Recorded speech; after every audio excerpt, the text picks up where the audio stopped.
We incorrectly reported the Rammstein Working Group meeting date as February 20th. The correct date was February 14th.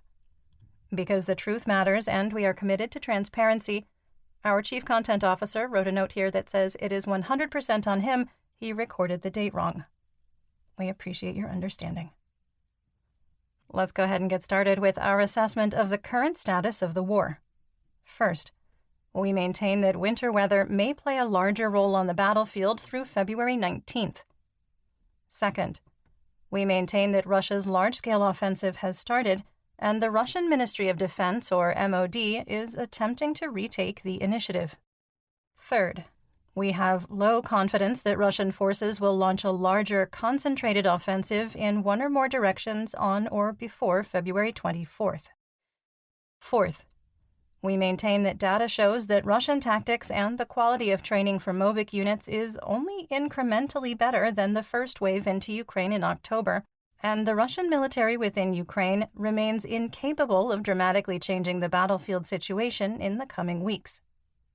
Fifth, we maintain that the Russian Minister of Defense is actively working to eliminate the influence of private military company or PMC Wagner Group and its leader, Yevgeny Prigozhin, both on and off the battlefield. Sixth, our assessment that a missile strike would follow the Rammstein Working Group meeting, although we did get the meeting date wrong, was regrettably accurate. The risk of another punitive missile and drone strike on civilians and civilian infrastructure on February 23rd and 24th is extremely high. Seventh, we maintain that Russian forces will continue to target electrical, heating, and potable water infrastructure. Eighth, we maintain that the Russian Federation's inventory of Caliber cruise missiles is critically low based on the continued decline of launches from the Black Sea Fleet, with even fewer Caliber missiles involved in the February 15th and 16th attack compared to the attack on February 9th and 10th. And finally, we maintain that there is a risk of a nuclear accident caused by the de-energization of Ukrainian nuclear power plants as a result of Russian electrical infrastructure destruction. Let's get some regional updates, starting in Kharkiv. In the Dvorichna operational area, the General Staff of the Armed Forces of Ukraine, or GSAFU, reported positional fighting in the area of Kryanikivka. Artillery exchanges continued, with both combatants claiming the line of conflict had stabilized. Moving on to the Donbas region in Luhansk. In the Svatova operational direction, the GSAFU reported that Novoselivsk was shelled, while the Russian MOD claimed that Ukraine launched an attack from the settlement, which failed. The Russian MOD also claimed that Russian forces launched an attack in the direction of Stelmachivka, but did not make any specific territorial control gains. In the Kremina operational area, fighting between squad and platoon-sized groups with tanks making hit-and-run attacks continued from Ploshanka to the banks of the Seversky Donets River near Shiplivka. Fighting continues to be intense, particularly west, southwest, and south of Kremina, with fighting occurring between combatants only 30 to 50 meters apart. Russian forces continued their attempts to advance on Makiivka from Ploshanka and were unsuccessful.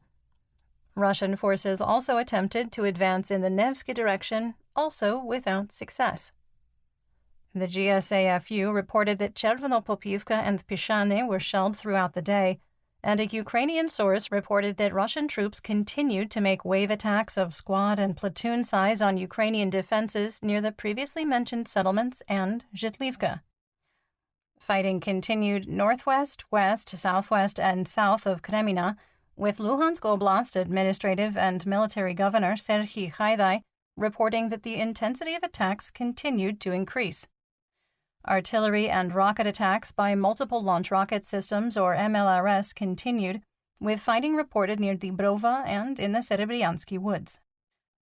A video showed Ukrainian troops had captured a Russian defensive position and secured military equipment and ammunition. We couldn't geolocate the position, but weather conditions verified the video was recorded within the last 48 hours. Ukrainian artillery destroyed a tank in the center of Shiplivka. In the Lysychansk operational area, a Ukrainian source reported that a Russian DRG unit attacked Shriorivka, with no additional details beyond it was a, quote, weak attempt. Russian and Ukrainian sources reported continued fighting near Bilohorivka, the one in Luhansk, with Governor Haidai saying that the Russian attacks were intense. The Russian MOD made a generic claim on progress in Luhansk, stating, quote, motorized infantry of the Central Military District broke through the enemy's echelon defenses in a wooded area in the Luhansk People's Republic, end quote. We follow over 24 Russian mill bloggers, propagandists, and journalists, and only one mentioned the claim. Governor Haidai dismissed the claim as untrue, although he also claimed that Russian forces had not crossed the Luhansk-Donetsk administrative border, which is incorrect based on the most recent intelligence we reviewed. Our favorite FSB colonel, convicted war criminal, Kremlin pariah, PMC Wagner target, and failed Mobik, Igor Strelkov Girkin, responded to the Kremlin claim with his usual snark, saying, quote, it seems that the Russian Federation Ministry of Defense no longer even knows what the term defense in depth means, since advancing 3 kilometers is called a breakthrough. By the standards of the Second World War, advancing 3 kilometers meant possibly overcoming only the first line of echelon defense, and behind it should go the second and then maybe the third. However, how should I know what our talented generals are taught in the academies now? Maybe they already have declared the capture of each platoon's strong point and called it a strategic operation. End quote. In northeast Donetsk, in the Kremina operational area, the Russian MOD reported their forces attacked in the direction of Yampolivka, but did not make any specific claims of establishing new areas of territorial control. In the Siversk operational area, PMC Wagner and Russian forces continued their attempts to advance on Vesele from Yakovlivka and Ferorivka from Mykolaievka. In the Solidar operational area, mercenary mill blogger Wargonzo reported PMC Wagner continued their attacks on Rozdolivka but remained unable to advance. A video showed 2 Ukrainian soldiers walking on the western edge of Krasnohora.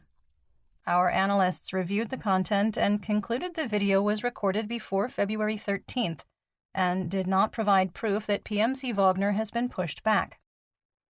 A second video was likely recorded on February 14th, showing a Ukrainian soldier claiming that a Russian position in Krasnohora had been captured with abandoned weapons. We could not geolocate the video to validate the location. We made a very minor change to the map, but based on available information, we maintain that Krasnohora is under Russian military control. In the Bakhmut operational area, intense fighting continued in and near Paraskovriivka, with Wargonzo claiming Ukrainian forces were surrounded. Although Wargonzo founder Semyon Pegov is providing PMC Wagner head Yevgeny Prigozhin with a platform, Prigozhin dismissed Pegov's claim, writing, quote, you get the feeling that everyone has fled here, he means Bakhmut, and there is no one. Ukraine is empty, and we are enjoying the sweetness there. We invite everyone who wants to take machine guns and run to grab the surrounded enemy by the ass, end quote. Quick editor's note. For clarity, surrounded is in quotation marks, emphasis Prigozhin, and was meant to be sarcastic in this context. Prigozhin is going through some things. Russian journalist Alexander Simonov, reporting on the situation in Paraskovriivka, wrote, quote, the armed forces of Ukraine do not stop the resistance, and the hardest battles are going on. The enemy artillery works especially hard on us. The route to Slovyansk passes through it, he means Paraskovriivka, which has so far been only partially cut. Ukrainian military personnel uses underground tunnels to shelter personnel and equipment, as well as covert movement between positions. End quote.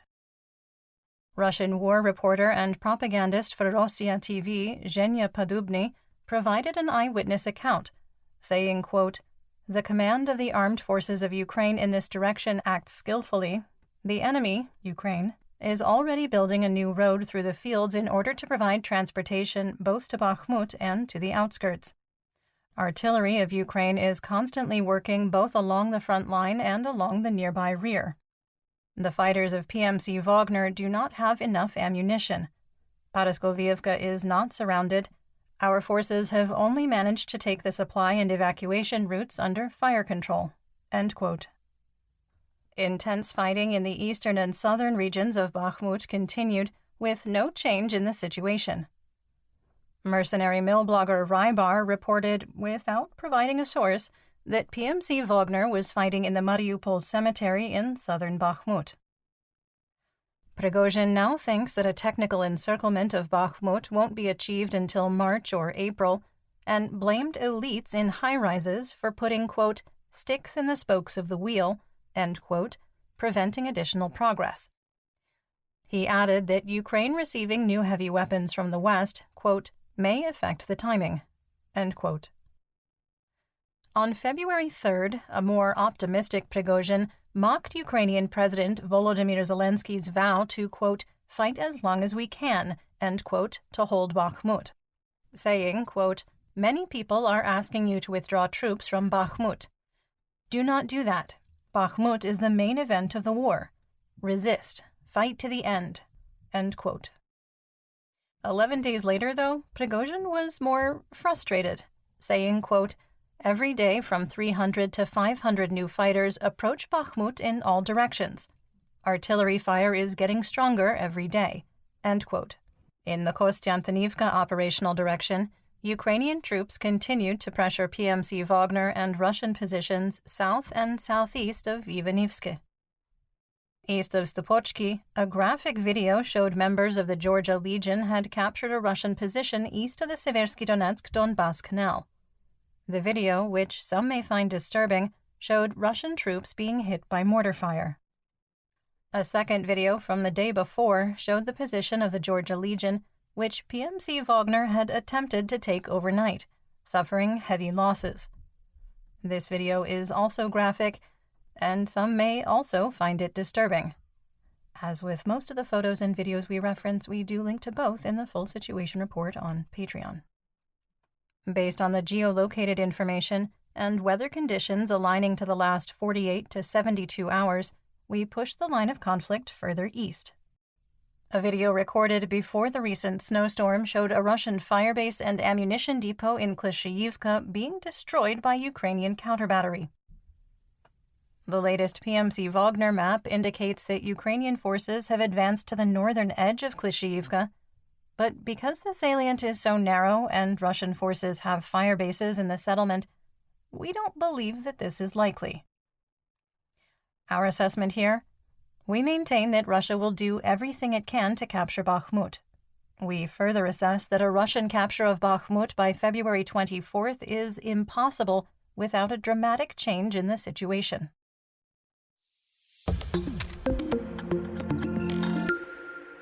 In southwest Donetsk, in the Avdiivka operational area, the same Ukrainian source reported continued fighting in the direction of the Krasnohorivka Plateau. Southeast of Novopokrovska and 14 kilometers from the line of conflict, a Ukrainian firebase and ammunition depot was destroyed by Russian drone-directed counterbattery. The strike also destroyed several vehicles. Russian forces continued their attempts to advance out of Vodyana, west into Pervomaiske, and made another unsuccessful attack on the Ukrainian firebase at Nevelske. In the Marinka operational area, it's the first time in months that we recorded a noteworthy territorial gain in Marinka, and not a single Russian source claimed it. Fighting was reported by Ukrainian and Russian sources, with a geolocated video showing a Ukrainian tank firing on a Russian defensive position in the northwest part of the settlement. Based on the video, we adjusted the map, advancing Russian forces 500 meters west, north of the reservoirs. Russian artillery was unusually quiet, with only sporadic shelling reported. Vladlen Tatarsky shared a video from the Donetsk People's Republic, or DNR, People's Militia, showing conditions in eastern Marinka. The video shows a captured M113 Armored Personnel Carrier, or APC, and a makeshift morgue that Ukrainian troops allegedly created with approximately 40 corpses in body bags. You will need Telegram to watch the video, and it is undeniable that fighting has been bloody and intense for almost a year. Fighting also continued east of Pobeda with no change in the situation. In the Uhledar operational area, the 1st Army Corps renewed attacks on eastern Novomikhailivka and maintained an almost 9-year tradition of being unsuccessful. Fighting has increased in intensity south of Uhledar in the Mikilske dachas and on the approaches of the settlement. The situation is reported to be stable, with Russian forces using infantry fighting vehicles or IFVs to provide cover fire and deploy and evacuate dismounts, while tanks provide indirect fire. Russia has moved more artillery into the area and is saturating Ukrainian positions to support attempted advances, which remain unsuccessful. Further west, Russian forces attempted to advance on Prechestivka and were also unsuccessful. In the DNR, the Russian FSB has blocked all access to the Google search engine and the Zoom meeting client. There were also widespread reports of internet outages throughout the region. The 3.5 rubles per liter price limit for drinking water went into effect in the occupied territories, with retailers finding a unique way to comply with the government decree. There were widespread reports that bottled water was, quote, out of stock, while self-fill stations that provide filtered water were priced at 3 rubles per liter and were inoperative. Most of occupied Donetsk does not have access to tap water. Moving on to Zaporizhia. In the Orehiv operational area, a geolocated video showed a Ukrainian tank firing on a Russian defensive position between Novodanilivka and Robotine. Based on the new intelligence, we made a small change to the war map, moving the line of conflict closer to Novodanilivka. In Vasilivka, a Russian Pantsir S-1M surface-to-air missile system upgraded to, quote, detect and destroy all types of enemy drones, end quote, according to Bekhan Ozdoyev, was destroyed by a Ukrainian artillery strike using a 155mm GPS-guided Excalibur shell. Ironically, the destruction of the $14.7 million anti-aircraft system, the very first recorded destruction of an S-1M, was recorded by a Ukrainian drone. Russia launched 36 cruise missiles at Ukraine on February 15th and 16th. There was little information at the time of recording, but there were reports of damage in Zaporizhia. There was no reported change in the status of the Zaporizhia nuclear power plant, and we don't know the status of reactors 5 and 6.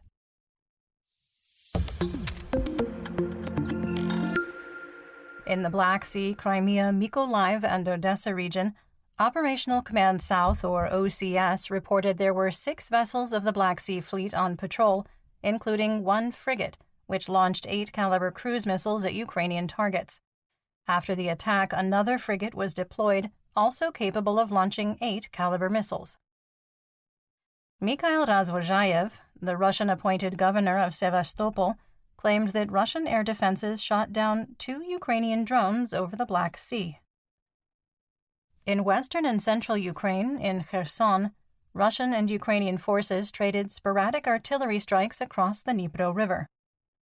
Residential areas were shelled in the city of Kherson and the surrounding suburbs, as well as Bereslav. In Poltava, there were reports of explosions near Kremenchuk, but at the time of recording it was unclear if this was due to air defense or drone or missile attacks. In Dnipropetrovsk, there were also reports of explosions in Dnipro, but no other information.